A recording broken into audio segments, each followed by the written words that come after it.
the last election.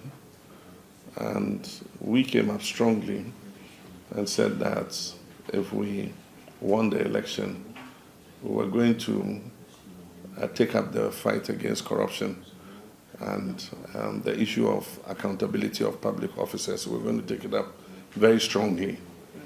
And so it was a commitment we made to the people of Ghana. And we launched a program called Operation Recover All the Loot. It was a very popular program with Ghanaians, and anywhere you speak and you mention oral, I mean, the applause and the response you get was very overwhelming. So it shows that it's an issue that Ghanaians are very concerned about. And of course, the fight against corruption must be important because the ordinary people realize that the more the political elite steal, the more fewer resources are available for the most important things like healthcare, like education, and so on and so forth. So I said last year before the election that this probably was going to be the last opportunity for us as the political leaders of this country to show Ghanaians that yes, we can have a democratic government that is accountable and that takes the fight against corruption seriously. And so since 7th January, we've been involved in a strong fight against corruption. We've published a code of conduct for political appointees, very stringent code of conduct. And we're going to have an orientation. I think Professor Dodo and the Chief of Staff have asked them to do an orientation for all our office holders, including our Chief Executive Officers and deputies and political appointees, to take them through the code of conduct so that they understand what is expected of them. One of the major problems that was affecting our fight against corruption was political interference.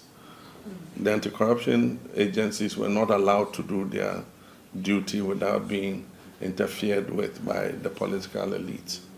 And there was a clear case in point when the special prosecutor came and said that the president had called him and asked him to stop a certain investigation, and the Minister of Finance had gone to his house to try to influence him to stop the investigation into the Ajapa, we call it the Ajapa deal.